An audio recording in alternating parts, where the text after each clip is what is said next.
আপনি কি কখনো ভেবেছেন রাজা কৃষ্ণচন্দ্রের মৃত্যুটা সত্যিই স্বাভাবিক ছিল, নাকি এটা ছিল একটা নিখুঁতভাবে সাজানো গোপন হত্যা?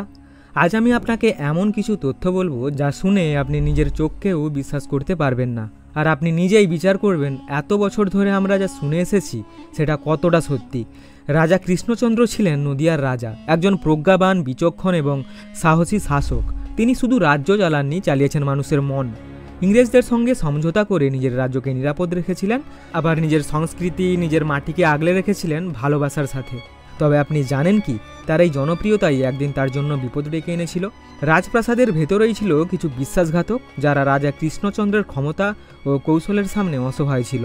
শুধু ভেতরেই না, বাইরেও ছিল কিছু প্রভাবশালী জমিদার, যাদের স্বার্থে বাধা হয়ে দাঁড়িয়েছিলেন রাজা কৃষ্ণচন্দ্র।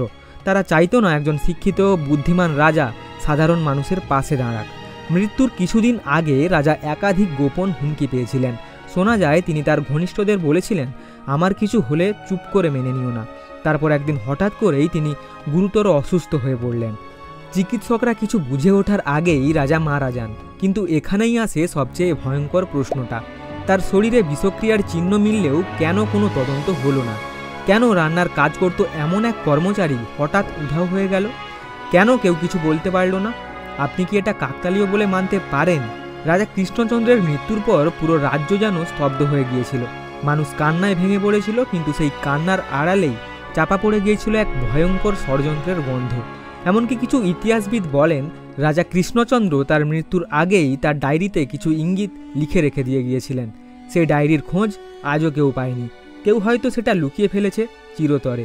তাই আমি আজ আপনাকে প্রশ্ন করতে চাই, আপনি কি মনে করেন, একজন প্রাজ্ঞ, সুপরিচিত রাজা হঠাৎ করে এভাবে মারা গেলেন, নাকি কেউ চেয়েছিল তাকে চুপ করিয়ে দিতে?